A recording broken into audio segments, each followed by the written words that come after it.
un podcast de Cooperativa.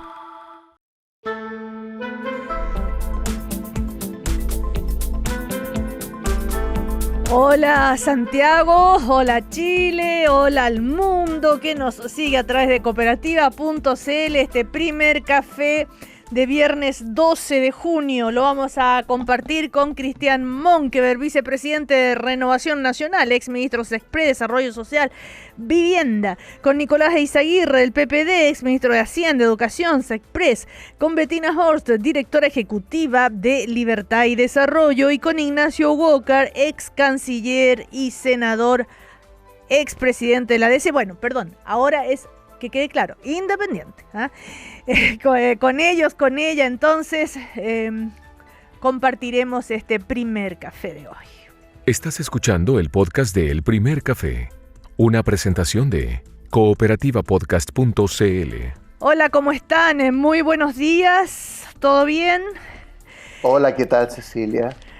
Muy bien. Oigan, quería partir con, me llama la atención, estaba enterándome más detalles sobre el lanzamiento del libro del ex ministro Marcel, La montaña rusa, y donde él hizo declaraciones después a la prensa, ¿no?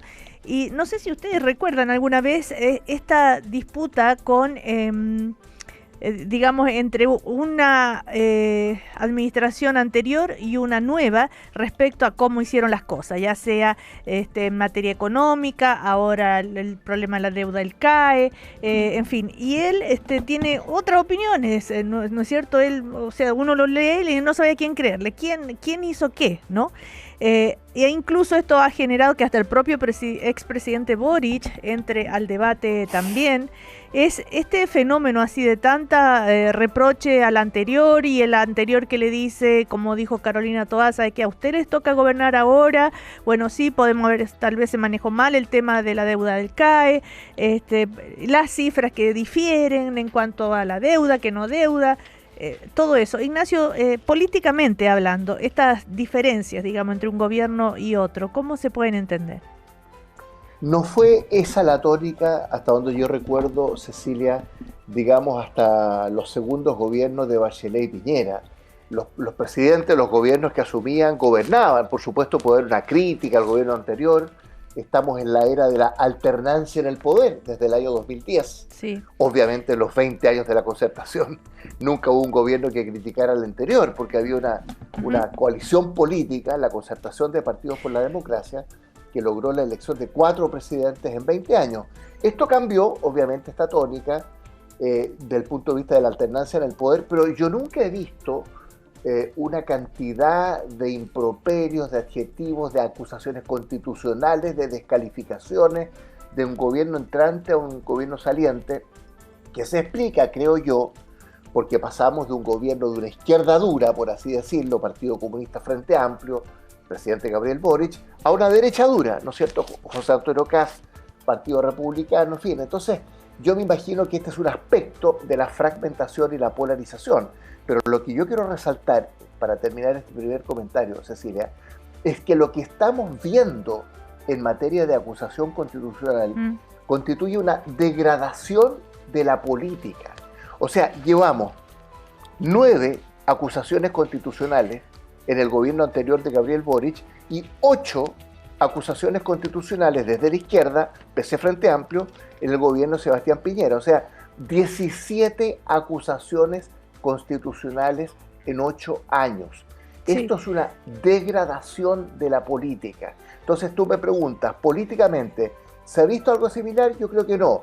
Pero este extremo del uso y abuso de un recurso absolutamente extremo como la acusación constitucional es inaceptable. Este tema de la acusación constitucional que hemos estado conversando y comentando acá en el primer café toda esta semana, ¿no? La novedad, digamos, podríamos decir, tiene que ver con los dichos de Franco Parisi, del Partido de la Gente, el líder, que lo resumo, dijo, no es un juicio económico, es un juicio político, y que toda la bancada del Partido de la Gente, él está seguro, o prácticamente seguro, que va a votar a favor. Además, agregar, el fenómeno Parisi vuelve en la encuesta CEP, que se conoció esta semana, subió 11 puntos. Saltó y el PDG saltó al 7% de identificación partidaria, empatando con el Partido Socialista como primera fuerza del país. Cristian Monkeberg está conectado, supongo, ¿sí? Aquí estoy. Hola, buen día, Cristian. Bueno, muy buenos días. A ver, siguiendo con la reflexión que hacía Ignacio Walker, y yo le agrego esto de Franco Parisi y esta acusación constitucional. Recordemos que en Renovación Nacional hay de todo, los que están en reflexión, los que están a favor, los que están en contra, y el partido ha decidido dar libertad, ¿no es cierto?, de acción ahí a sus parlamentarios. ¿Cuál es tu mirada al respecto? A ver, yo coincido pero coincido con Ignacio en el argumento inicial, y que la verdad que se ha planteado tantas veces que la acusación constitucional ya dejó de ser esa herramienta límite o última dentro de toda una cadena de mecanismos de fiscalización que existen en el Congreso y en la Cámara de Diputados principalmente. La más potente, la más dura, por la significación que tiene, es la acusación constitucional. Y coincido que ya su utilización es intensa y dejó de ser extrema como medida o de última ratio, por así decirlo. Ahora, ¿va a cambiar eso? Yo creo que no hay nada que hacer, eso no tiene vuelta ya. Habría que cambiar el sistema político, habría que hacer transformaciones más profundas, y lo hemos conversado tantas veces acá, con Ignacio, con Betina, con Max, anteriormente Nicolás, que lo ha dicho insistentemente cada vez que puede, nos recuerda que aquí hay un problema del sistema político que enrarece el funcionamiento de la democracia y particularmente del gobierno. Entonces, es importante señalarlo, pero yo creo que no tiene vuelta atrás. Y agrego una cosa más, yo creo que los argumentos son políticos, dejaron de ser jurídicos. Entonces, yo no sé si se está haciendo el análisis en la Cámara de Diputados, lo dice Franco Parisi, pero brutalmente y sin anestesia. Esto no es un juicio económico, esto no es un juicio ante un tribunal, aquí no es necesario tener razones extremas, sino que simplemente que hay un juicio político. El gobierno anterior lo hizo mal en materia económica y hay argumentos suficientes como para señalar políticamente que lo hicieron mal. Vamos a usar esta herramienta. Entonces, y por lo mismo, yo creo que se va a aprobar, lo más seguro. Todo indica, por los números que yo estoy viendo. No estoy contando nada nuevo porque lo veo por lo que la prensa acumula, como que los votos ya, me hago cargo de Renovación Nacional. Si por el blanco izquierdo y por el flanco derecho se empiezan a sumar votos, evidentemente los parlamentarios se van a ir sumando. Digo yo, los diputados. En el Senado es una situación distinta. Bueno, no sé lo que va a pasar. Ahora, y termino con lo de Parisi. Lo que está haciendo Franco Parisi, lo dijimos tantas veces antes, es lo que la gente espera de quien está en una oposición. Y yo creo que él está cosechando positivamente lo que la gente espera de una oposición. Que sea dura en algún minuto, que diga las cosas como son, pero que sea capaz de sentarse y llegar a acuerdos. Yo creo que la encuesta refleja precisamente eso. Yo lo veo así de claro. ¿Por qué sube 7 puntos justo en abril, mayo? Porque se produce la apertura de conversar, dialogar, colaborar en proyectos importantes con el gobierno de turno. Yo así lo veo clarito, no veo que haya otras razones, que también es una reflexión para la actual izquierda y actual oposición de cómo se deja caer en su rol opositor en el Congreso. Lo dejo planteado porque yo creo que no hay otra explicación, no hay otra razón, porque sube Franco y sube el PDG, que son los dos que han articulado acuerdos con el gobierno. Claro, recordemos que dieron los votos para la aprobación de la mega reforma, ¿no es cierto?, a cambio del proyecto de ley de baja del IVA a los pañales y a los medicamentos.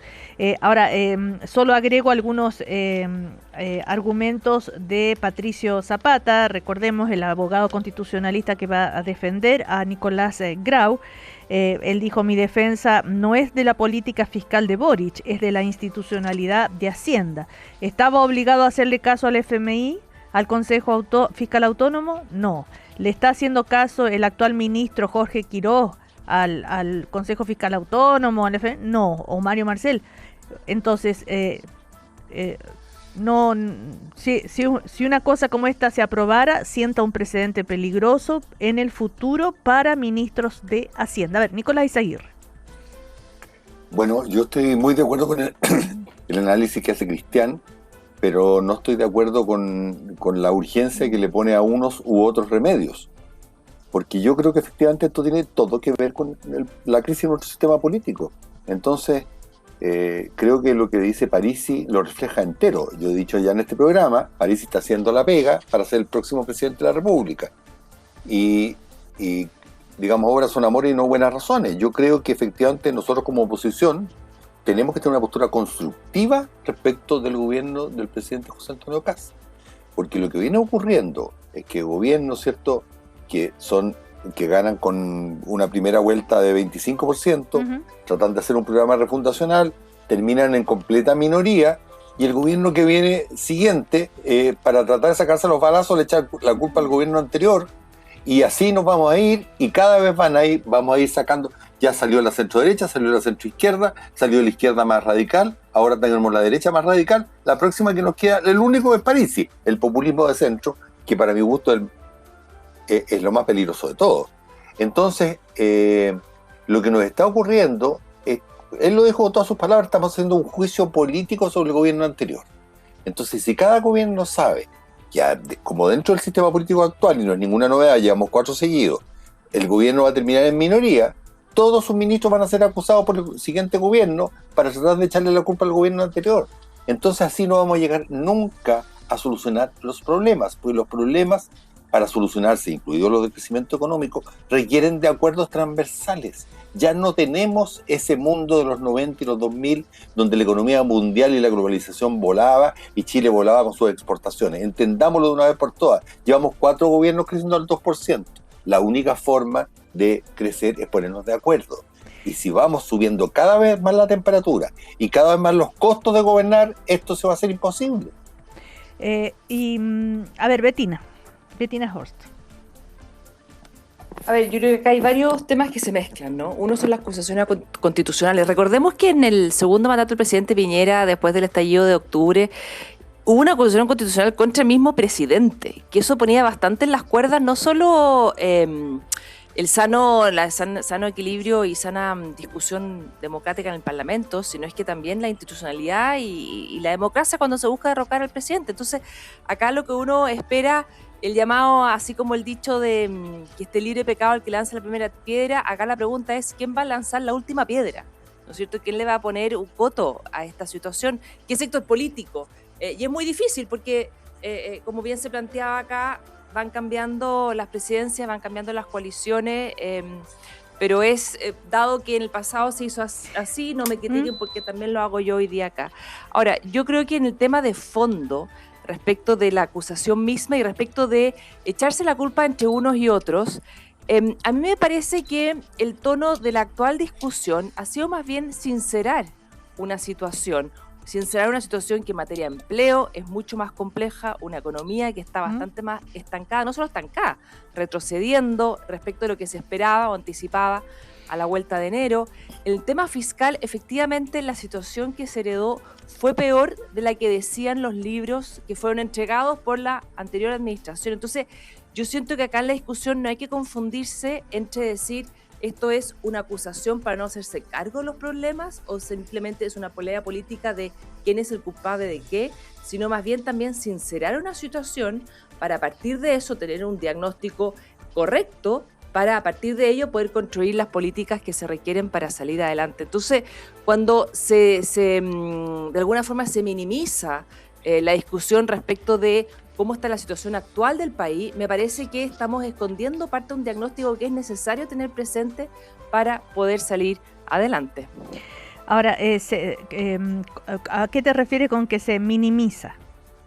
No, porque en el fondo cuando se dice que la situación fiscal, que hoy día cuando se habla entre las autoridades actuales y las salientes, ¿no es cierto?, que hubo información incompleta y es parte de la investigación que se está llevando, entiendo yo, al interior de la Dirección de Presupuesto y que también es parte de la acusación constitucional contra el ministro Grau respecto de si los errores que se mostraban en ese informe eran errores voluntarios, fueron errores que se generaron por negligencia quizá, o quizás simplemente fueron diferencias en las estimaciones y en los supuestos. Yo creo que diferencias de estimaciones en los supuestos, yo creo que eso probablemente se vaya descartando en el tiempo. Y yo quiero agregar un elemento más que no ha estado presente y nosotros desde Libertad de Desarrollo lo levantamos en distintas instancias, que fue la tramitación de la ley de presupuesto.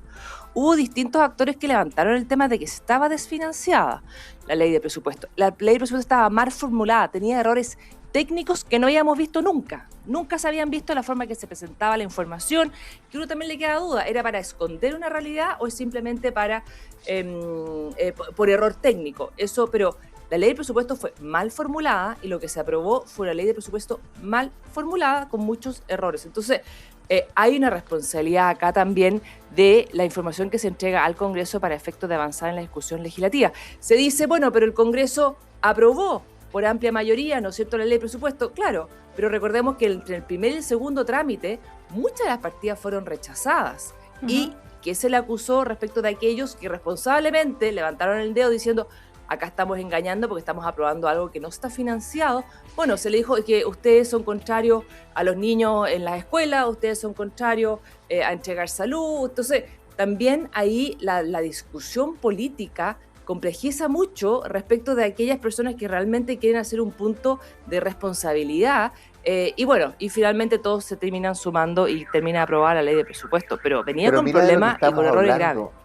Sí, Cecilia, es que es lo que nos pasa siempre que comenzamos a tocar tantos temas. Del tema fiscal, estamos hablando del presupuesto, estamos hablando de la administración financiera. Mira de lo que estamos hablando, o sea, la acusación constitucional contra el ministro Nicolás Grau, perdónenme, se refiere a un supuesto incumplimiento de la regla fiscal y subestimar la deuda pública. O sea, ese es un problema técnico, puede haber un error, puede haber una crítica política, pero aquí estamos hablando de una acusación constitucional contra un ex ministro de Estado por infracción a la Constitución, a la ley, pidiendo su inhabilitación, ¿no es cierto?, para ejercicio de los derechos políticos durante 5 años. En Chile hemos perdido completamente la medida de lo que son las cosas. Mira, yo fui diputado 8 años, fui senador 8 años. Aquí Cristian Monkeberg también estuvo en el Parlamento. Yo nunca vi una degradación de la política como la que estamos viviendo en el Chile de hoy, en un contexto de fragmentación, de polarización, de uso y abuso de la acusación constitucional. Entonces, la gente que nos mira, ¿no?, dirá, bueno, ¿y qué están pensando los parlamentarios que dedican su tiempo, sus energías, los recursos del Estado, ¿no?, a acusar ministros del gobierno anterior mientras tenemos problemas de seguridad, de crecimiento económico, de inmigración irregular, que fueron los 3 temas por los cuales fue elegido este gobierno y que están por ahí en algún cajón metido, ¿no es cierto?, cambio de gabinete de por medio en los 2 primeros meses. Entonces, lo que yo digo, ¿no?, es que estamos sembrando, ¿no?, vientos y podemos cosechar tempestades.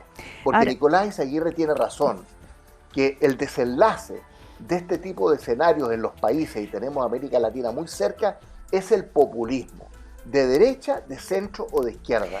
Una pregunta. Tenemos que defender la democracia. Cecilia, Nicolás Izaguirre, sí. Me permite que yo fui ministro de Hacienda y necesito decir algo respecto a Nicolás Grau, porque hablé sobre el problema político de cómo nos estamos, hiriendo unos con otros para al final terminar, en una situación de caos total. Pero, mira, yo tuve que asumir 7 meses al final del gobierno segundo de la presidenta Bachelet porque se fue Rodrigo Valdés. Y en esa oportunidad hubo, al final, me enteré que había una deficiencia que yo creo que estaba incorrectamente planteada en el cálculo del déficit estructural, que efectivamente terminó siendo algo más alto. No fue motivo de gran escándalo, pero salió en la prensa incluso. Yo te digo, yo como ministro no tuve la menor idea de cómo se habían hecho los cálculos, no se habían hecho los cálculos. Esto es un tema que lo hace la Dirección de Presupuesto, un tema completamente técnico. Entonces la responsabilidad de... porque Parisi lo dijo, por eso traté de decirlo. Aquí estamos haciendo una acusación política respecto al gobierno del presidente Boric. Esa acusación política ya se hizo, se llamaron elecciones y ganó José Antonio Kast. Entonces vamos a seguir ahora invadiendo la privacidad, liquidando personal y profesionalmente a los exministros, cuando ya la ciudadanía hizo un juicio que no le gustaba, ¿cierto?, la línea que había seguido el presidente Boric. Ahora estamos con otro gobierno y los errores que pueden haber habido, que vienen desde el 2020, por si acaso, lean un poquitito lo que ha pasado. En el 21 y en el 20 y en el 21 la equivocación en el déficit fue brutal porque vino una pandemia y no había ninguna forma posible de calcular bien el gasto. Se gastó mucho más, el déficit fue mucho mayor. Después hubo problemas con los ingresos, se hizo una consultoría con el Fondo Monetario Internacional. Esto lo hace la Dirección de Presupuestos, son problemas técnicos. ¿Cómo vamos a acusar a un ministro de Hacienda porque no les gustó la política económica del presidente Boric? Por Dios santo, o sea, aquí estamos llegando. ¿Quién va a querer gobernar así? Con la agravante, Nicolás, perdón, una frase, con la agravante, ¿no?, de que esta semana el presidente de la República, José Antonio Kast, miren lo que dijo, comillas, está bien que se discuta, que se analice, que se vote y después será el Senado el que tiene la última palabra. Está bien. O sea, yo digo, realmente aquí las instituciones, ¿no?, el gobierno, los parlamentarios, yo valoro las voces a propósito dentro de Renovación Nacional que han sido más críticas, Jimena Sandón, en fin. Yo creo, mira, nosotros tenemos que defender las instituciones. Miren lo que está pasando en el Perú, lo que está pasando en Colombia, lo que está pasando en Bolivia, estamos en América Latina, ¿no? Y yo no veo que desde la derecha haya voces potentes que estén llamando la atención, no sobre tal o cual mérito técnico, incluso político, de la gestión de un exministro de Hacienda, sino que sobre el rol de las instituciones en el Chile republicano y democrático que estamos viviendo, que tiene tremendas virtudes, recursos, pero que se está degradando. Bueno, pero como bien decía Cristian Monkever, es la realidad que con la que se está enfrentando. Pero pongámonos de pie frente a esta cuestión. Si claro, pero hoy día se comen a uno, pero el día siguiente se van a comer a todos. Pues. No, a lo que voy es ustedes, y les digo a todos, ¿no es cierto?, desde su rol cada uno, ¿qué solución proponen? Aparte de la reforma del sistema político, algo más concreto, algo más realizable, o sea, además de criticar o de quejarse o de lamentar o como lo que están haciendo o de analizar. Lo aburrido que no saca titulares, que es hacer las cosas bien, hacer una buena consultoría como ya se hizo para que los cálculos, ¿cierto?, de ingresos, que este gobierno también le va a pasar. Ojo, aquí lo digo y lo voy a reiterar, le va a pasar que se van a equivocar en el cálculo de ingresos. Hacer una buena consultoría y hacer las cosas bien y no aprovechar problemas de modernización técnica para enterrar políticamente a nadie. A ver, Cristian Monkever, dicen acá, están pidiendo voces de la derecha que se levanten ante esta situación. Oye, lo primero, el hacer las cosas bien pasa también porque en la Cámara de Diputados se haga un análisis profundo respecto de los argumentos que tiene la acusación constitucional. Y lamentablemente, lo digo, lamentablemente yo creo que eso no y lo vuelvo a reiterar, lo señaló brutalmente. Un juicio político y una decisión. Entonces, soy más escéptico. Yo entiendo. Cristian, si puedes, porque se nos entrecortó la conexión. A ver, entonces tú dices, ¿no están los suficientes argumentos? Dijiste. No entendí. Yo creo que no. Yo creo que frente al documento, al libelo, al papel de la acusación constitucional, no se sido profundo de si las causales que se están presentando son atingentes o no. Yo creo que ese debate ya no está presente en la Cámara de Diputados y lamentablemente no tiene vuelta atrás.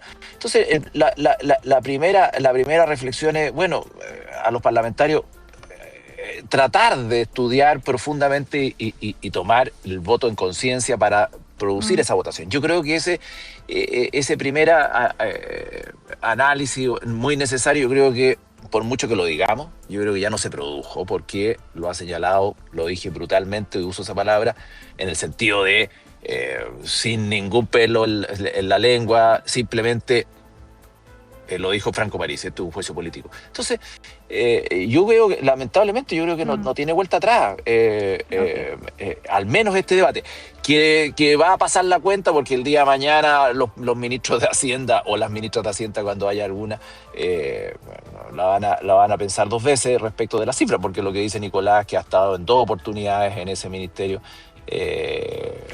las cifras son debatibles, los errores se pueden producir y esto es sin vuelta atrás. La verdad, yo soy más escéptico respecto de que se pueda hacer algo distinto. Lo digo respecto de la votación en la Cámara de Diputados y así de claro. Bueno, no vamos a comerciales. A la vuelta seguimos. Seguro. Yo quisiera decir algo, porque sí le encuentro razón a Betina, que durante el presidente Piñera, la frivolidad de la oposición con las acusaciones constitucionales, yo estaba en este programa y me opuse a todas y cada una de ellas. Así es. Entonces aquí también tiene la culpa la izquierda en cómo esta cuestión se deterioró. Si no, vengamos a tratar de poner el dedo en el otro lado nomás. Ya volvemos. Estás escuchando el podcast de El Primer Café, una presentación de cooperativapodcast.cl. Seguimos en el primer café de hoy. Estamos con Nicolás Izaguirre, Cristian Monkeberg, Bettina Horst y Ignacio Boca. Aprovechando que está Ignacio, que ha sido canciller y que sabe estos temas, bueno, todos saben en realidad. Ya. Quería cortito sobre el tema de Gabriel Saliasnik, que ayer el gobierno respondió, ¿no es cierto?, que va a mantener a Gabriel Saliasnik como embajador en Israel. ¿Por qué? Todo esto hay una polémica por en medio de la investigación del caso Hermosilla, donde hay WhatsApp entre Gabriel Saliasnik y Hermosilla, entre otras cosas, donde Saliasnik pide una solicitud así explícita para acceder a gastos reservados del Estado para financiar una defensa penal privada. También, ¿no es cierto?, gestiones de honorarios a través de la entonces presidenta del directorio de NAP, Loreto Silva, solicitudes de interceptación de teléfonos y seguimientos ilegales contra dirigentes políticos de oposición. También la idea de que otro donde le dice yo a propósito de un tuit que había leído, yo hubiera apagado el internet como en Irán, Turquía o China.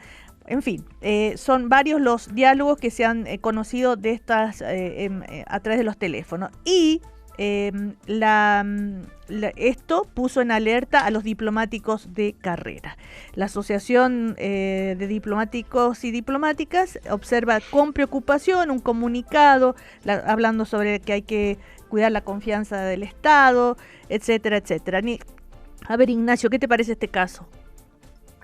Bueno, yo creo que el caso Audios en Chile se empieza a parecer al caso Epstein en Estados Unidos, ¿no?, que es una trama absolutamente increíble de gestos y actos de corrupción que permean a empresarios, a políticos, a distintos exponentes de la sociedad civil. El caso Audios está recién empezando, yo creo que es la punta del iceberg. Lo que estamos conociendo en el último año y medio es increíble. O sea, yo creo que es el caso de corrupción más grande que ha habido en Chile, por cierto, desde la recuperación de la democracia en 1990. Y yo celebro evidentemente las investigaciones penales que se están llevando a cabo. Y los hechos, ¿no es cierto?, al margen del juicio de valor que se han dado a conocer, son suficientemente graves, ¿no es cierto?, para acreditar y justificar esta investigación por parte del Ministerio Público. Dicho eso, yo creo que siempre hay que respetar la decisión del presidente de la República como jefe de Estado que conduce la política exterior. Él tendrá que decidir cuáles son sus colaboradores, ¿no es cierto?, y si ameritan o no estar en ese puesto. Yo creo que el hecho es grave. Yo celebro que se investigue, incluso en la arista penal, y desde el punto de vista de la política exterior, bueno, la decisión corresponde al presidente. Ayer el Ministerio de Relaciones Exteriores ha dicho que él permanece en esta designación como embajador. Y por supuesto, Cecilia, esto provoca no solo la inquietud, pues, y no solo de la DICA, los embajadores, los diplomáticos de carrera, en el gran expertise y tradición que tiene Chile en materia de política exterior, evidentemente que están inquietos, porque además está ocurriendo con este gobierno que las designaciones políticas están yendo mucho más allá de lo que han sido en los últimos gobiernos. El presidente Bachelet, en el segundo gobierno, el 80% de los embajadores eran de carrera, ¿no? Y esa cifra hoy día está variando en favor de designaciones políticas. Mira, yo termino con lo siguiente, Cecilia. Uno se pone medio nostálgico de algunas cosas de la vieja república. En la vieja república, la designación de embajadores era confirmada por el Senado de la República. Hoy día, desde hace 36 años, en la Constitución del 80, no se requiere el acuerdo del Senado. y por lo tanto muchas veces hay designaciones que no corresponden. A ver, Cristian Monkever. A ver, yo creo que tenemos que seguir la misma línea argumental del primer bloque, a mi juicio. ¿Por qué lo señalo? Porque así como sacábamos conclusiones respecto de la acusación constitucional y del el uso y abuso, yo pongo sobre la mesa la presunción de inocencia. Entiendo, y lo estoy absolutamente claro, que se complica la posición de cualquier persona que esté ejerciendo un cargo como embajador, por ejemplo, si es que hay una investigación en su contra que finalmente puede terminar en nada. Pero leíste Pero los también hay WhatsApp. que poner... Sí, no, por eso, Ok. pero volvemos a lo mismo. Entonces hay una presunción de inocencia. Yo también puedo, entonces, por la misma razón, me quedo con los titulares respecto de la acusación constitucional contra Grau. Lo mismo, me quedo con los titulares y por eso la apruebo. Me quedo con los WhatsApp y lo mantengo o no lo mantengo. Entonces, yo soy de la idea que si vamos a pedir seriedad en el análisis, yo al menos buscaría respetar esa presunción de inocencia, que se investigue, y evidentemente el gobierno va a tener que tomar una decisión en algún minuto. Bueno, No sé ya si ayer tenga que ser de inmediato. Ya ayer tomó la decisión respondió, como les decía de un comienzo, que va a mantener Sí, a sí, Gabriel claro. Salia. No, por eso, pero es que yo reafirmo lo que es necesario, o sea, porque si la acusación constitucional no es buena, la tiro por la borda y digo que el sistema político no está funcionando. La presunción de inocencia también forma parte del engranaje del Estado de Derecho y por lo tanto yo tengo que darle un espacio a que esa investigación se resuelva como corresponde, darle un espacio también para que el embajador dé sus argumentos, me imagino, frente a la Cancillería y tomar una decisión. No sé, yo sería un poquito cauto en esto también. Obviamente no puedo postergar la agonía, si esto se mantiene, la investigación se mantiene. Bueno, la investigación recién comienza y se nos cortó ahí la comunicación con Cristian No, yo Monkever. solo quiero agregar, Cecilia, perdón, en Sí. relación a lo que dice Cristian, Ignacio, sí. que no es a mi juicio un tema de la inocencia o culpabilidad de Gabriel Saliasnik en el tema penal. Lo que estamos discutiendo es la pertinencia de la designación como embajador, ¿no es cierto?, para representar a Chile en Israel, ¿no? Y ese es un tema más político, y yo insisto, yo reconozco la autoridad del presidente, yo en eso soy a la antigua y no voy a pasar a llevar esa regla. Pero lo que estamos discutiendo, entiendo, aquí no es si es inocente o culpable en la lista penal, sino sobre la pertinencia de su designación como embajador para representar a Chile en Israel, ¿no? Y los hechos son graves, evidentemente que son graves. A ver, ¿Cecilia? sí, y solo agregar algo, Betina, y te doy la palabra. Que además está el caso del embajador de Chile ante el Vaticano, ¿no? Sinclair, que también el Partido Socialista, ¿no es cierto?, rechaza esta designación por los vínculos de Sinclair con destrucción de archivos de la dictadura. Sí, Betina. Sí, no, solamente un tema que hay que recordar, que la designación de Gabriel Saliasnik hace mucho tiempo ya que se anticipaba, ¿no es cierto?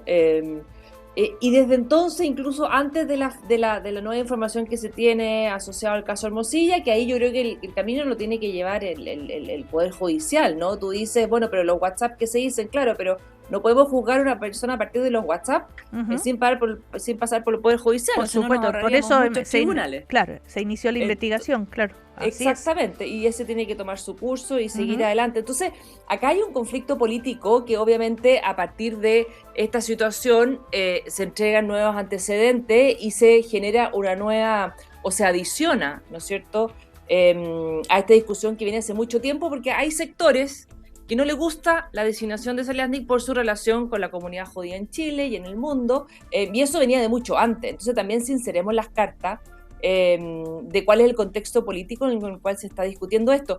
Y en parte esta discusión también se da por las importantes tensiones y las fuertes y marcadas tensiones que se tuvo durante la administración anterior, y acá no le estoy echando la culpa al gobierno anterior, pero también entender cuáles son las relaciones que se han ido construyendo en el tiempo, precisamente con Israel, que ha sido un país relevante en ámbitos como compra de insumos para defensa y otros ámbitos. Entonces, también hay una relación delicada que hay que manejar con la contraparte que es el Estado de Israel desde Claro. Chile y cómo se recomponen esas relaciones y obviamente los pasos que tiene que dar el gobierno de Chile, la designación de embajadores tienen que caminar en esa dirección, pero obviamente sin incendiar relaciones con terceros países, ¿no es cierto? O con terceros grupos relevantes también claro. dentro de Chile. Ahora, esta información que se ha conocido viene de la prensa, en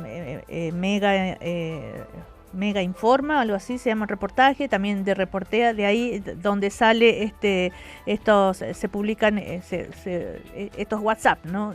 No viene de un sector político. El sector político lo que hizo es tomar esto para que se iniciara el proceso. Pero una discusión claro. que venías de larga data ya. Pero Entonces, lo de los WhatsApp No, una discusión en el fondo, otro, político, la dices tú. oposición a que él sea el sí, embajador ante eso Israel sí. es un tema que viene bastante antes. Claro, porque por Entonces, su postura frente al conflicto del gobierno de Israel con Palestina. De ahí viene, ¿no es cierto? A ver, Nicolás Aguirre.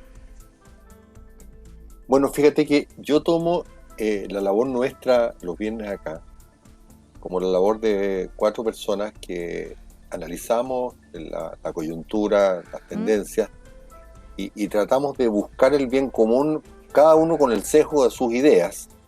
Nosotros no somos diputados ni senadores, no somos candidatos a nada y por tanto no tenemos la obligación de tratar de pescar cualquier pelota que anda dando vuelta para hacer noticias, que muchas veces los incentivos, ¿cierto?, que tienen desgraciadamente los parlamentarios para ser reconocidos por sus electores.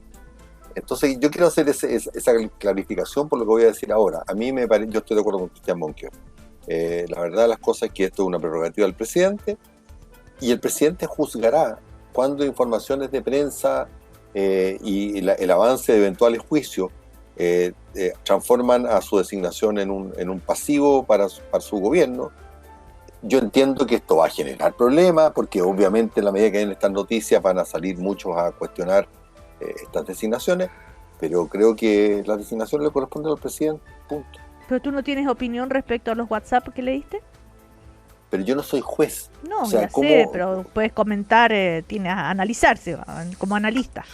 Mira, me he acostumbrado y en los ámbitos económicos donde sí tengo experiencia y que los temas son mucho más complejos de lo que tú puedes entender a través de un WhatsApp. Entonces no me voy a hacer una opinión a partir de un WhatsApp. Como tampoco me voy a hacer una opinión a partir de las tonteras que se están diciendo sobre la responsabilidad del ministro Grau, porque son puras tonteras. Ok. Cristian, ahora sí retomamos la comunicación, se nos cortó, pero ya estabas terminando tu reflexión sobre el caso Saliasnik, ¿verdad? Sí, mira, sí, yo solamente sumo y perdón la desconexión, pero no fui yo, esta vez fue el sistema.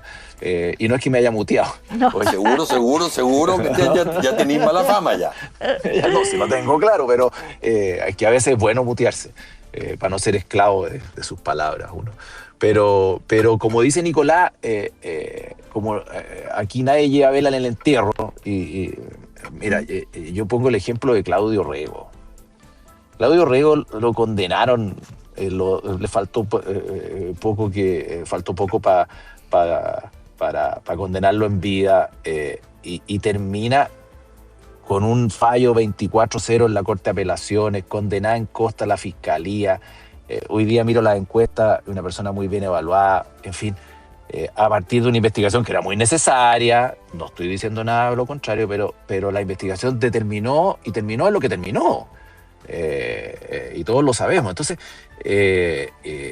por lo mismo, Nicolás lo decía, el presidente tomará la decisión cuando esto pasa a ser un problema mayúsculo para el gobierno, pero de buenas y primeras simplemente decir, oye, salió esto para afuera, no sé, yo llamo, o sea, no sumo más argumentos que eso. Yo creo que hay que darse un minuto para ver cómo evoluciona, cómo pasa, cómo avanza.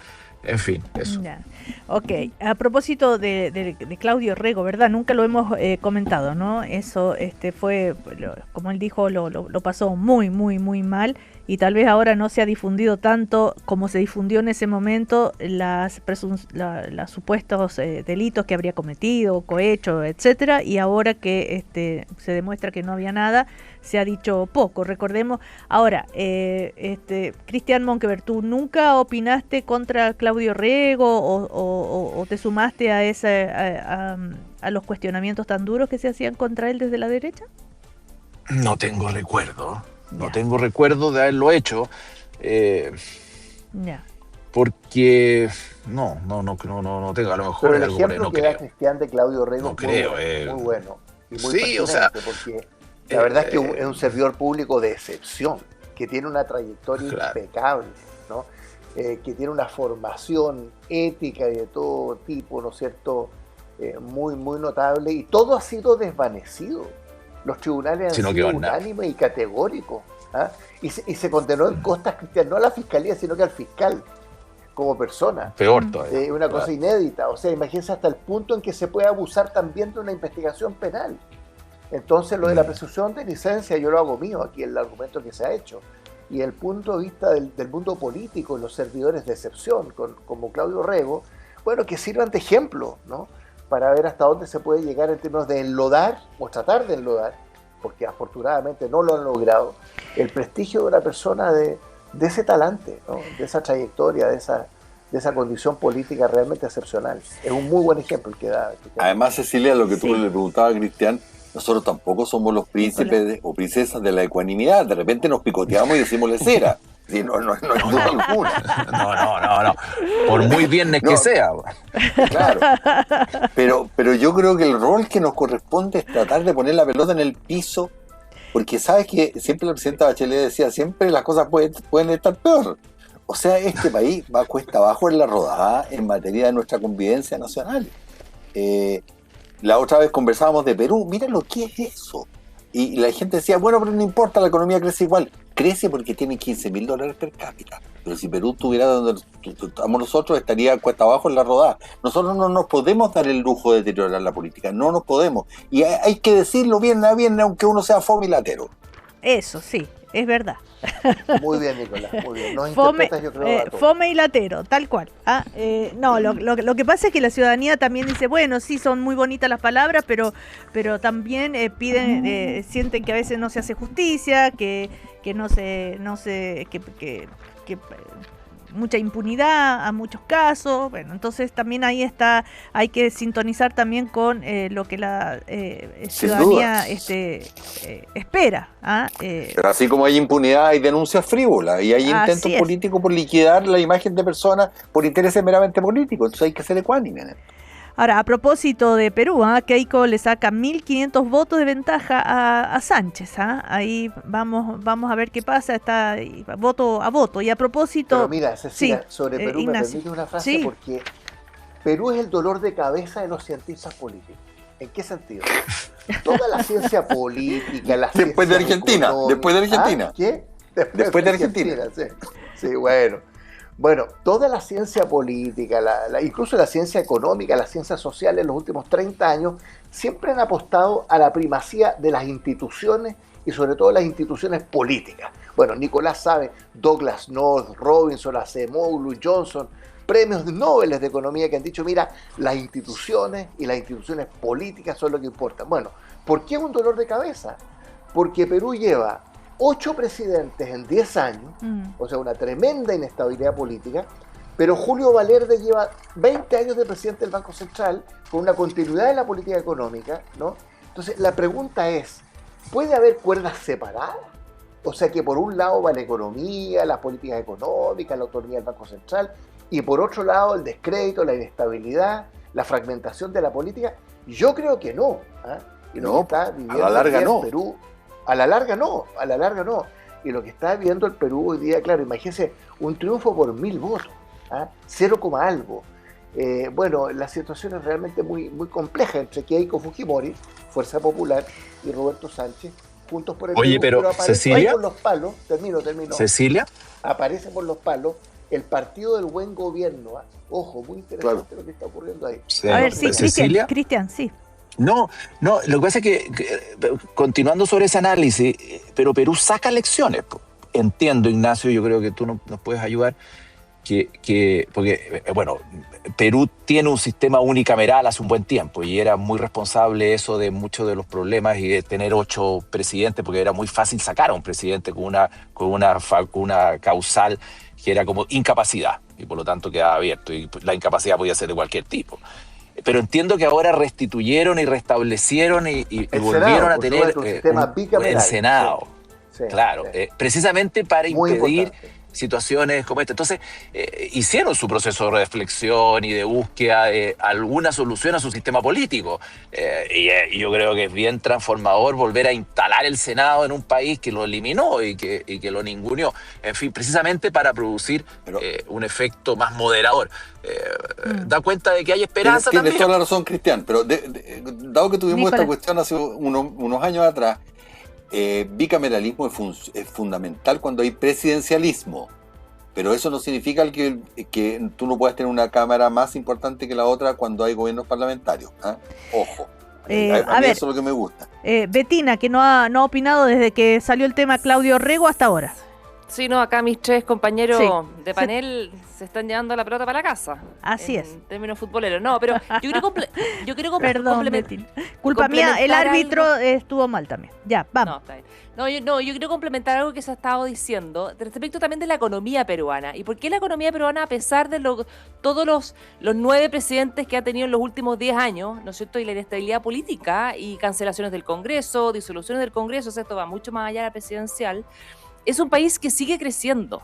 Y como bien se decía acá, es un caso de estudio, ¿no es cierto?, para cientistas políticos y para la economía, y tiene que ver también con la tremenda informalidad de su economía. Más del 70% de su economía es del sector informal, es decir, vive sin leyes, sin reglas, por lo cual le importa poco lo que pasa en el mundo político, que son los que definen, ¿no es cierto?, el marco legal, las leyes que aplican al sector laboral o empresarial, porque el sector informal es tremendamente grande. Entonces, alguien pudiera decir, bueno, entonces quizás es bueno que haya un sector informal importante y grande, pero la verdad que eso te corta las piernas de alguna forma para poder creciendo, y sobre todo Perú sigue siendo un país con tremenda bolsones de pobreza y miseria.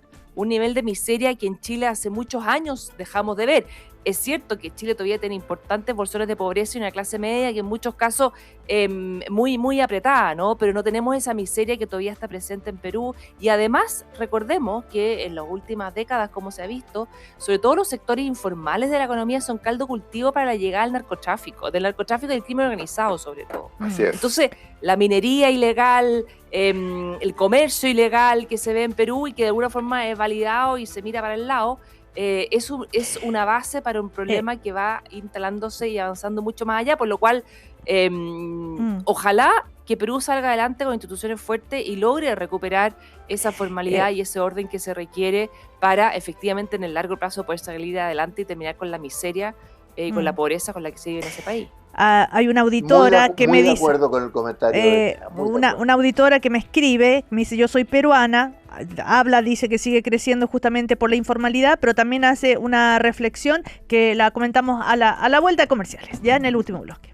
Estás escuchando el podcast de El Primer Café, una presentación de cooperativapodcast.cl. Seguimos, último bloque, nuestro primer café de hoy con Cristian Monker, Bettina Horst, Nicolás Izaguirre, Ignacio Walker. Cortito, estábamos hablando de Perú antes de irnos a comerciales. Solo mencionar esta auditora peruana que decía que a propósito de lo que también decía Bettina, ¿no?, de la pobreza que existe en Perú, y que la gran mayoría, el 50 y 50, dijo, el 50% de Keiko Fujimori es de Lima, pero ¿qué pasa con el resto del país que votó por Sánchez? Ese resto del país que no tiene, que está en la pobreza, sin poder económico, ¿qué pasa con ellos? No hay un foco sobre ese Perú, según nuestra auditora. Bueno, pasando del tema de Perú, vamos a propósito del Mundial, y tiene que ver con política también, y con Donald Trump, el amigo de Ignacio Walker. Gran amigo. Estoy bromeando. ¿Se acuerdan de Blatter, no es cierto? El expresidente de la FIFA. Salió a hablar a propósito de esta visa que se le negó a un árbitro. O sea, lo saben al caso, supongo, el árbitro somalí. Entonces, si un país le niega la entrada a un árbitro, el mundial no debe ser en ese país.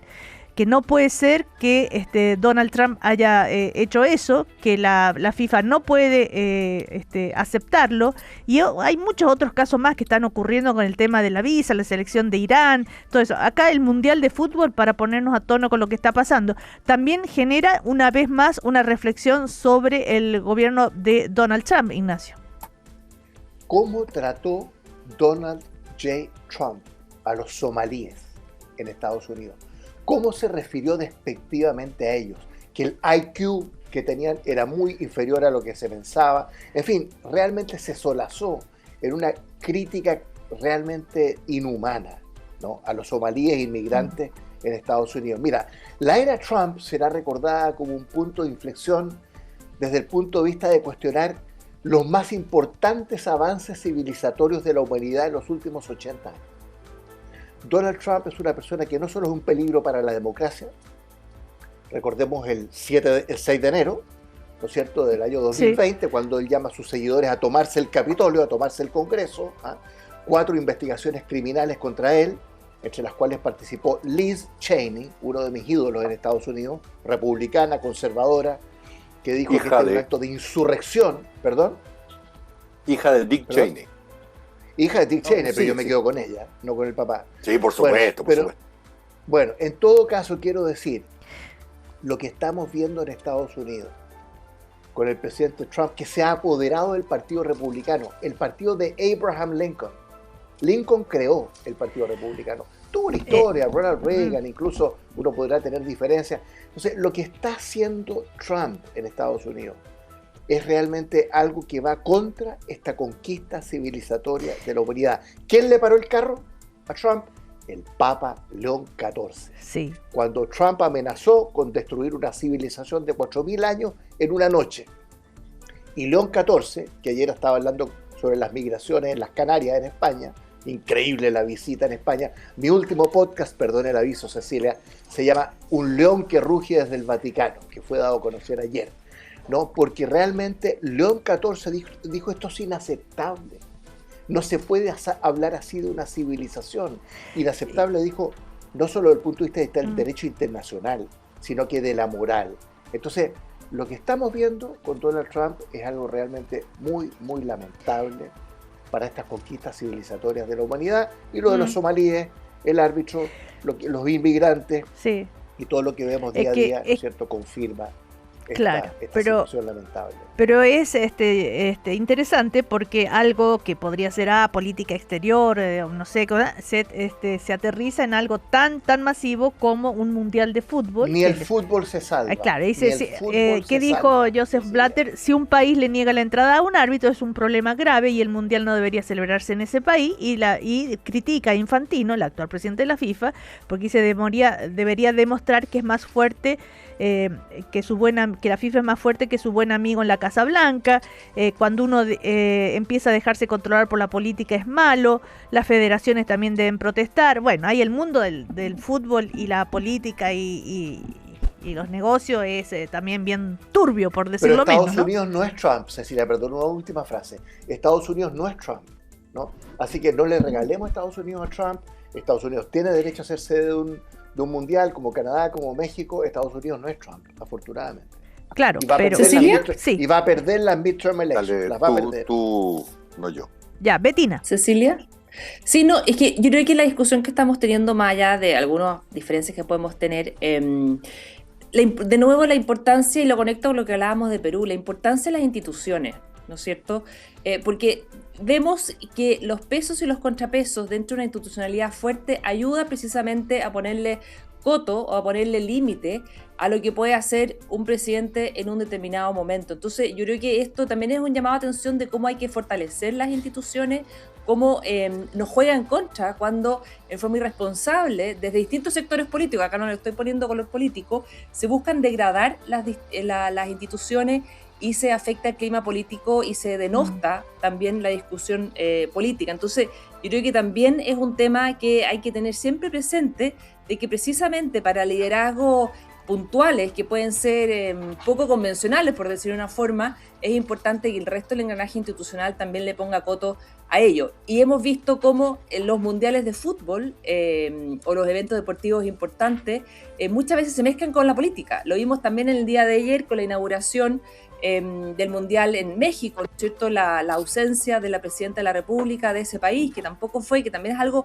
que ha sido comentado, que no estuvo en la inauguración, no va a estar tampoco Trump en la inauguración en Estados Unidos hoy día, es decir, hoy día estos eventos deportivos también tienen están influidos directamente por la política contingente de cada uno de los países. Claro, porque la presidenta de México no fue como una señal de protesta por el alto precio de las entradas a los partidos. Por ejemplo. Y quizás Trump no va porque lo pifiaron en los Knicks ahí en Nueva York, claro, de una forma impresionante. Claro. También puede ser. Oye, también se comentaba eso respecto de México, que también los altos precios de las entradas, como tú comentabas, Cecilia, otros planteaban que ya también para no exponerse a quizás reacciones contrarias por parte de los asistentes. Así es. Déjame decir algo. Nicolás Izaguirre, por supuesto. No me adelanté porque Betina tenía toda la razón de que estábamos hablando mucho de los hombres. Déjame decir algo más general respecto a Estados Unidos, porque esta semana hemos tenido noticias para un lado y para el otro respecto a la guerra de Irán. Uh-huh. Y ahora en particular los mercados están en otra fase eufórica porque Trump dijo que ya estaban listos para firmar la paz con... Yo no creo nada de eso. Yo creo que el problema de Trump, tanto con Israel como con los neoconservadores de Estados Unidos, es tan grande que, y como su pretensión es tener un acuerdo nuclear mejor que el que había hecho Obama, es muy difícil que se retire completamente, y por tanto creo que el problema de Estados Unidos y del petróleo va a continuar por algún tiempo. Lamentablemente yo creo que eso se enmarca, y ahí tengo un matiz con Ignacio. Yo creo que el problema de Estados Unidos viene arrastrándose por algún tiempo, porque todavía la política exterior supone que Estados Unidos tiene un poder en el mundo que ya no lo tiene. Y eso se ve por que tiene, digamos, muchos conflictos en muchas partes del mundo. Entonces, ¿por qué digo eso? Yo creo que lo de... ¿Y tú te acuerdas cuando vino el bencinazo famoso acá? Que obviamente toda la gente criticó a Quiroz. Yo dije que desde algún punto de vista entendía un poco al ministro, porque creía que este problema se iba a prolongar mucho tiempo y que posiblemente no teníamos dinero como para cubrir, para subsidiar, digamos, mucho tiempo el petróleo y la benzina. Uh-huh. Pero esto, aquí voy concluyendo, yo te afirmo acá y lo voy a seguir diciendo, las proyecciones económicas para este año y el próximo van a ir hacia abajo cada vez más. Y creo que el ministro en buena hora va a comenzar a bajar un poco la puntería, porque partieron con un 4%, y yo creo que este gobierno no va a terminar teniendo un crecimiento demasiado distinto del que hemos tenido en los últimos 4 años, y que el famoso mega proyecto, mega reforma, no va a mover mucho la aguja al crecimiento. Y insto una vez más, si no tenemos un diálogo de reencuentro en el centro político para tomar las decisiones de fondo, este país va a seguir cuesta abajo en la rodada. Ahora, a propósito, lo último acá, el diario El País, que publica que en esto de la guerra de Estados Unidos e Israel contra Irán, Trump acusa a Irán de filtrar unos términos incorrectos del acuerdo de paz. Está que sí, que no, ahí siguen, ¿no es cierto? Claro. Y el petróleo baja hasta los $88 por barril a pesar de las dudas sobre este acuerdo de paz que sigue ahí. ¿Por cuánto tiempo? Esa sí, es la pregunta que te hago y la vemos el próximo viernes. Claro, exactamente. A ver, no, y si Trump lleva 2 meses, día a día, semana a semana, anunciando que el acuerdo es inminente con Irán, al mismo tiempo que amenaza con destruirlo. O sea, la política errática exterior de Trump con esta guerra infame sobre Irán con Israel el 28 de febrero está teniendo un efecto en el mundo, no solo en términos del shock petrolero externo, ¿no? sino cómo se reconfiguran las relaciones internacionales en la era Trump. Así es. Esto es muy grave, muy grave. Cristian Monkever, estábamos entre el mundial, lo que está pasando. Oye. Recordemos que hoy es la fiesta de inauguración en Estados Unidos y en Canadá. y cómo se mezcla también el fútbol con la contingencia política. Cristian. Sí, estaba muy entretenido escuchándolos a ustedes. La verdad que porque tienen muchas razones, muchas de las cosas que van planteando. Oye, no pero somos mira, tan fome oye, entonces, ¿ah? No, para nada, no, yo No estaba somos tan fome pero como dice Nicolás. entusiasmadísimo. O sea, me faltó poco para ponerme a tomar apunte. Oye, Yo digo lo que quería decir. instauremos 5 minutos de pelambre los viernes para que no nos consideren tan fome. Eso, ya. Claro, exactamente. Oye, no, lo que les iba a decir es lo siguiente, que no nos olvidemos, me estaba acordando que Blatter, yo me imagino por qué habla, porque Sí. la FIFA premió a Trump, lo premió con un premio, como no le dieron el premio Nobel de la Paz, De la entiendo que le Paz. dieron un premio de la paz, pero de la FIFA. Claro. Nunca se entendió mucho por qué la FIFA da un premio de la paz. En fin, yo me imagino que tiene que haber sido por las De haber buenas quedado con relaciones que dolor en la existe. espalda después de eso. Sí, claro, pero le dieron un premio. Ahora, y lo mismo los dos presidentes que no asisten a la inauguración del Mundial, está claro por qué no van, porque el riesgo a la pifia es alto y por lo tanto los dos se les está acercando la evaluación ciudadana, y ahí engancho con la evaluación ciudadana en Estados Unidos. Afortunadamente, y lo decía Betina, las instituciones tienen que caminar, no hay que degradarlas, en fin. Y afortunadamente en Estados Unidos se vienen elecciones, ¿no es cierto? Y yo creo que van a marcar una diferencia. Yo me imagino que van a marcar una diferencia respecto de lo que está ocurriendo. A mí Trump, la verdad que... Rezo todos los días. No, claro, y está muy bien eso. Aunque dicen que Dios no se mete en estas cosas, pero en las elecciones, pero que nos deja a todos libres para que tomemos decisiones, y está muy bien, pero claro, Trump, yo no buena teología esa, no me buena entusiasma teología. mucho como... Sí. Se habla mucho, ¿qué? No me deja... No, lo que pasa es que no me gusta mucho su estilo, su sí. impronta, su gobierno. Nunca me ha entusiasmado mucho, lo he dicho varias veces. Y yo espero con ansias que el pueblo norteamericano tome decisiones en ese sentido. Pero bueno... Hoy la última de Donald Trump. Es por quienes estamos gobernados hoy día. La última de Donald Trump también ayer, cuando dijo que amenaza con controlar Washington en caso que la candidata progresista gane la elección municipal. Tal vez recuperemos Washington y lo administremos a nivel federal. No lo vamos a tolerar, no vamos a perder nuestros negocios, dijo. Pero te voy a decir que, tal como decía Ignacio, yo creo que Trump le ha hecho un daño a Occidente y a la causa de la libertad horroroso. O sea, esto tiene muchas cosas irreversibles. El mundo occidental y su lucha por la libertad no van a ser tan fuertes como lo eran antes de Trump.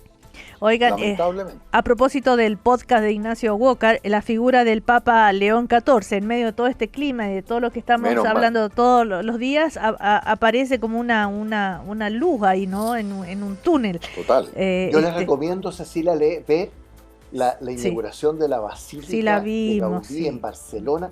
Dura 3 horas. La encíclica sobre la inteligencia artificial, es magnífica. Oye, y ver la música, la homilía del Papa. Oye, 1.200.000 personas en el espacio público en Madrid, llena el Santiago Bernabéu, habla ante el Congreso y recibe una ovación de 7 minutos transversal en el Congreso del Reino de España, Reino, democracia parlamentaria española. Es muy impresionante el liderazgo, quiero decir, ¿no? Para católicos y no católicos, la voz, el liderazgo profético, ¿en qué sentido? De anuncio y denuncia, ¿no? Y lo que decía ayer, el discurso de ayer sobre los inmigrantes, ¿no? En Canarias, es sobrecogedor. Yo recomiendo ver, en YouTube están todas estas cosas, están realmente fascinante cómo se transmite esto, ¿no? Es muy impresionante el liderazgo de León XIV. Claro, cuando dijo no se puede hablar de dignidad y dejar que los mares sean cementerios. A propósito de todos los... Sí. Cementerios sin lápida. Sin lápida, así es la frase completa. Sí, ahora, la pregunta, bueno, ya en varios otros, Primer Café, creo que fue el de los lunes, se habló bastante sobre la figura de León XIV, sobre todo lo que, su posible influencia. Tiene otro grupo fome también. Así es, y fome, pero más interesante, fíjate. Diablo! Chuta, como nos maltratáis, vamos a renunciar todos en masa, Esa es una me me gusta cuando bromeamos. Oye, y yo les preguntaba a ellos y se los pregunto a ustedes, ¿qué nivel de influencia puede llegar a tener un líder como el Papa León XIV en las vidas y en lo que estamos viendo? Pareciera que sí, muy, muy interesante, muy lindo lo que dice, muy inspirador, muy cierto. Pero, Betina, ¿qué crees tú? A ver, yo creo que también recordemos que hasta hace pocos años atrás la institución de la Iglesia Católica estuvo bastante debilitada en la opinión pública. Absolutamente debilitada, claro. Entonces, yo esto lo conecto con un tema que no hemos tocado, que son los resultados de la última encuesta del Centro de Estudios Públicos, que en el fondo el gran titular es volver a creer en las instituciones, ¿no es cierto? Como sube, no un gran apoyo ni mayoritario, pero sí como se reivindica nuevamente el apoyo a la figura del Congreso, a los poderes del Estado, y eso es positivo. Y en esa lógica también es positivo que la institución de la Iglesia Católica de alguna forma logra avanzar a partir de años bastante difíciles que tuvo que enfrentar por problemas internos, ¿no es cierto? Bueno, todos conocemos distintos casos y también cómo ha actuado la Iglesia Católica al respecto en otras instancias. Y es cierto que una institución que más allá de los católicos tiene un impacto en la discusión política también del mundo. Pero obviamente la política también tiene su otro camino, porque si bien uno comparte la frase aquella que dice el Papa en cuanto a que los mares no pueden transformarse en cementerios, pero también hay que hacerse cargo de por qué la gente sale de esos países, ¿no es cierto? También habló de eso, sí. ¿Por qué las instituciones fallidas, ¿no es cierto? Los estados fallidos, la política fallida, lleva a que en los países no hayan perspectivas de progreso, de mejor condiciones de vida, y la gente termina poniendo en riesgo su vida para escapar de ello. Lo vimos acá en nuestro continente, no solamente África respecto de Europa, sino es que también la migración que hemos visto desde Venezuela, desde Haití en su momento. Entonces, es un tema que también hay que hacerse cargo del origen del problema, que no está en los mares, sino es que está en las instituciones, en la política, en los estados fallidos y en las malas políticas públicas, que es lo que pasa en las tierras, efectivamente. Claro, el Papa dice, exhortó a los países de origen de los inmigrantes a crear condiciones de paz, justicia y de desarrollo. Claro, y volvamos a lo mismo, yo estoy de acuerdo con Betina, y una de las cosas que durante mucho tiempo se dijo y ahora se olvida, que los países en desarrollo decían no aid but trade, que significa no queremos ayuda pero queremos comercio. Y el señor Trump una vez más ha metido la cola como el diablo en esto, y lo que está significando para África, por ejemplo, el cierre del estrecho de Hormuz y los fertilizantes, en términos de la hambruna, en términos del comercio internacional, en términos, ¿cierto?, del crecimiento, del empleo, es devastador. Entonces eso solo, porque también hay problemas en la gobernanza, yo estoy de acuerdo con Betina, de los países emergentes, de los países africanos. Claro. Pero por Dios que está ayudando poco el norte, pues. Bueno, Ahora, Betina... sí, solamente lo que plantea Nicolás, esto viene de mucho antes de la era de Trump. Ojalá fuese así de fácil de decir, termina Trump y terminan todos esos problemas. Eso no es así. No, ciertamente. Entonces, ciertamente. Es mucho más profundo y tiene que ver con la polarización política, con la falta de responsabilidad también de los actores políticos, de la corrupción y, de nuevo, estados fallidos. Por eso es tan importante que en estas discusiones siempre tengamos el respeto por las instituciones y decir cómo mejoramos las instituciones y no cómo refundamos o cómo eliminamos o cómo matizamos, ¿no es cierto?, los distintos poderes del Estado, porque eso finalmente te lleva a la situación que muchos países están atravesando hoy día en la región y también en África. Bueno, se nos termina el primer café. Con Betina, Cecilia, sí, me permites una frase. Yo estoy de acuerdo con Betina, pero con un matiz, y es que Trump y la era Trump ha agravado todo. ¿En qué sentido? Que ha destruido las políticas de alianzas históricas de Estados Unidos. Pensemos en la alianza transatlántica, Betina, con Europa, que fue lo que le dio estabilidad al mundo durante 80 años. La amistad histórica con Canadá, país al que quiere incorporar como el Estado número 51. Quiere incorporar Panamá, Groenlandia. No, o sea, déjame un segundo. Es que tengo que cerrar. Un segundo, te juro. A ver, el mundo nunca fue mejor que entre el año 45 y hasta hace poco. Ya. Cuando se nos olvida eso, como también se nos olvidó en Chile, que nunca había sido mejor que desde el 90 a esta parte, y como caímos en el conflicto con la... Ya. Valoremos lo que tenemos. Por Oigan, favor. se nos termina el primer café. medio lleno, yo quiero, el vaso medio lleno. claro, yo no quiero. acusen al ministro Grau, que no es responsable. Ok, Ya, pues. yo quiero terminar con solamente decir algo, dijo Betina sobre la encuesta ACEP, esto de cuáles son las instituciones más respetadas, Policía de Investigaciones, todas subieron, y las universidades, Carabineros, la Fuerza Armada, y presten atención. En cuarto lugar, las radios. Ya. Y dentro de las radios Operativas. La cooperativa. Bravo. Y el viernes en particular, los fomes del viernes. El viernes a las 9 de la mañana. Ok, Oye, ya. sobre todo el café del viernes, no dijo el Eso. café del viernes en la encuesta. Ya, Cristian Sí, lo Monkever, Nicolás Aguirre, Bettina Hortz, y ¿a quién me falta? Ignacio Walker. Muchísimas gracias. Y claro, nunca las le falte. radios, entonces las más valoradas, y sobre todo cooperativa, que es la radio mundial. Ya, chao. Lo mejor. Buen fin de semana. Buen fin de semana. Chao. Aquí termina el podcast de El Primer Café. Lo escuchas en vivo de lunes a viernes desde las 9 de la mañana y todos los días en cooperativapodcast.cl.